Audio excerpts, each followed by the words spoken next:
So hello guys, magandang araw sa inyo at welcome back again na naman sa ating channel at sa panibagong fishing adventure na ngayong araw nga pala ay wala tayong fishing adventure na gagawin dahil nabalitaan namin isasara na nila ulit yung Dadong Dam. Kaya ngayong araw samahan nyo kami sa aming panibagong adventure. Bali ngayong araw nga pala mangunguha kami ng suso at aming iluluto. So yun na nga guys, bali ngayong araw binalikan namin yung spot namin dati. At syempre kasama ko pa rin ang walang katulad na si Batang Fisher. Baka Batang Fisher yun. Ito nga pala yung spot na pinamimingwitan namin dati. At dito rin kami mangunguha ng suso ngayon. Dito nga pala ay inumpisa na namin bumaba para marami kaming makuha. Siyempre mauunang bababa si Batang Fisher. Baka Batang Fisher yan. At yun na nga guys, inumpisa na namin manguha ng suso para makauwi rin kami agad at amin na itong mailuto. Dito nga pala guys ay may iba't ibang klase ng suso ang iyong makukuha. Merong kuhol, merong palipit at may susong papa. Medyo matagal lang manguha guys kasi pipiliin mo sila isa-isa. Tulad ng pagpili mo sa kanya at hindi pagpili niya sa'yo. Dito nga pala guys ay nauna na akong umahon dahil naiwan yung motor namin doon. Dito ay inaya ko na umuwi si Batang Fisher dahil marami na rin naman kami nakuha. Ito na nga pala yung mga nakuha namin suso. O ito na guys, nakarami na kami. Pwede na to pang luto. Maya maya pa guys ay umuwi na rin kami ni Batang Fisher dahil kami nagugutom na. Dito mo nga pala madadama ang tunay na saya ng pamumuhay sa probinsya. Punta ka lang sa bukid at may pang-ulam ka na. Pag uwi namin ay agad namin ibinuo sa palanggana yung nakuha namin suso. Kailangan kasing pasukahin ng suso guys magdamag para ilabas nila yung mga kinain nila. Kaya kapag ngayon ka kumuha ng suso, sigurado bukas mo na ito mailuluto. Dito nga pala guys ay iniwan naming magdamag yung suso dahil sigurado kinabukasan pa namin ito mailuluto. At yun nga guys, kinabukasan ay napasukan na namin ng maayos yung suso kaya ngayon pwede na namin itong iluto. At sa part nga pala nito guys ay isa-isa na namin pinuputol yung dulong shell nito para hindi kami mahirapan sa pagkain nito. Dito nga pala ay tapos na naming linisin yung mga suso. Maya maya pa ay kumuha na nga pala kami ng papaya, malunggay at dahon ng saging. Dito nga pala ay kumpleto na yung mga sangkap na gagamitin natin. Kung hindi nyo na itatanong, iluluto nga pala natin sa gata yung mga suso na nakuha natin. Dito ay naghiwa na ng luya si Batang Fisher. Mas maraming luya, mas masarap. Sunod lamang hiniwa ni Batang Fisher ay bawang. Baka Batang Fisher yung tadtarin mo lang ng pino yung bawang guys para mas masarap. Habang nagtatadtad ka ng bawang guys, imaginein mo yan yung katrabaho na piling tagapagmana ng kumpanya nyo. De, joke lang, bad yun. At dito nga pala guys ay isinunod naming ihanda ay malunggay para masustansya ang buhay. Sunod naman guys ay binalatan na namin yung papaya para mailuto na. Pagkatapos nga pala naming ma-ready yung mga sanggap, inihanda na rin namin yung dahon ng saging na gagamitin namin. Dahil ngayong araw magmumukbang nga pala kami ni Batang Fisher. Baka Batang Fisher dito sa part na to ay pinainitan namin yung dahon ng saging para matibay. So ayun na nga guys, dahil naihanda na lahat natin yung mga sangkap na gagamitin natin, umpisa na natin iluto yung suso natin. Dito ay nagpainit na kami ng mantika. At nung uminit na nga pala yung mantika, nilagay na namin yung bawang, luya at sili para hindi ka magsisi. Sa part na to, amoy pa lang kakagutom na. Dito nga pala ay nilagay na namin yung suso at amin na itong hinalo-halo at hinintay namin hanggang sa kumulo.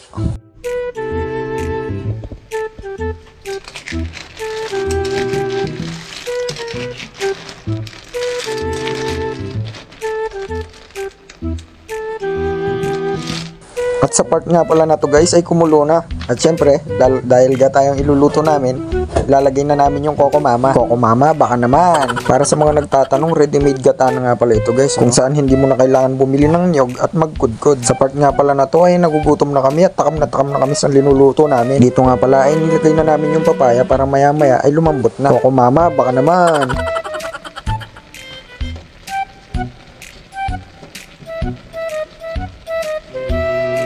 At sa part nga pala na to guys ay nilagay na namin yung dahon ng malunggay para masustansya ang buhay. Dito ay hinalo-halo lang namin yung suso hanggang sa kumulo.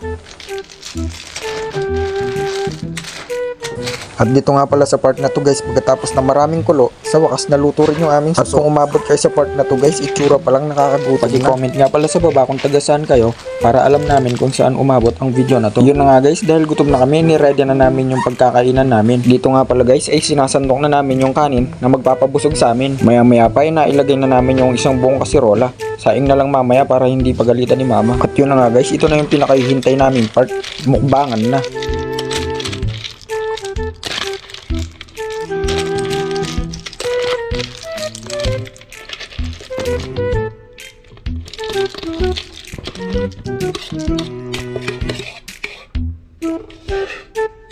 At dito nga pala guys, nilagyan namin ng sili para hindi kami magsisi. Sa totoo lang guys, habang binibidyoan ko to, ako sobrang gutom na. Sa part nga pala na to guys, ASMR muna. Bahala kayong magutom at matakam. Kain tayo. Kain tayo mga idol.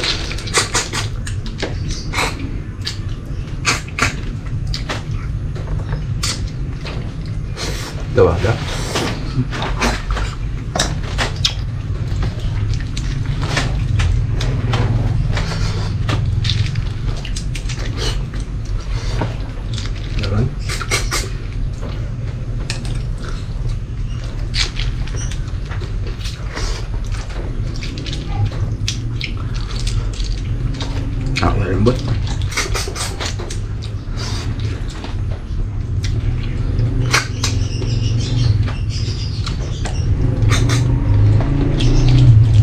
Sarali.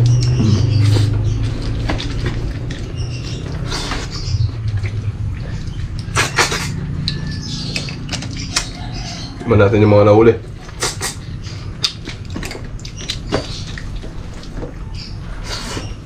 Pampagana mga idol, sili.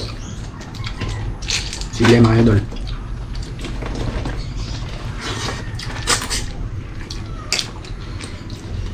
Papaya.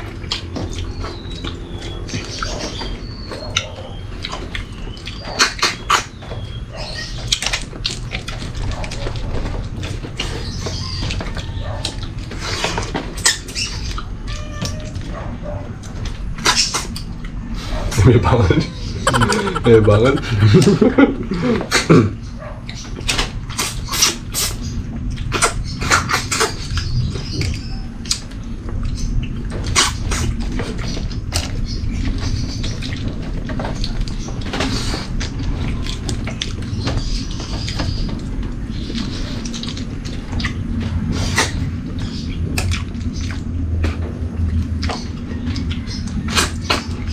Tataba mga idol, oh. Lagi, oh.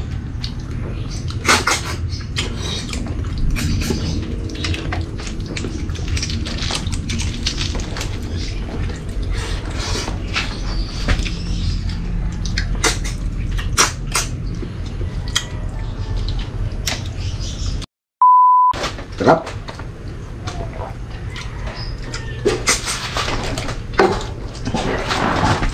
Sulit.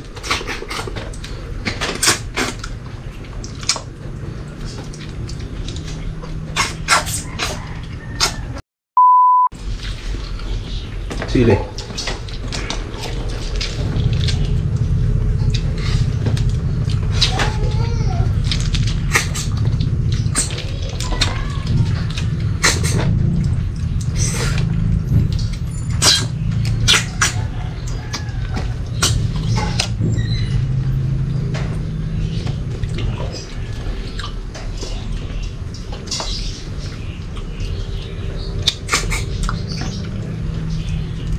Papawisan ka sa anghang.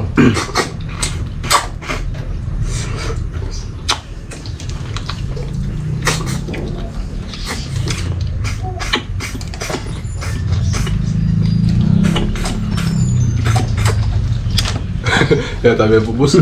Siyempre po siya.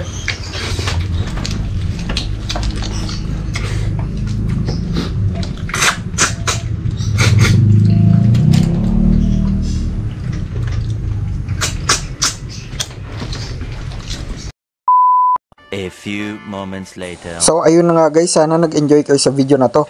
Nagutom, natakam at nabusog.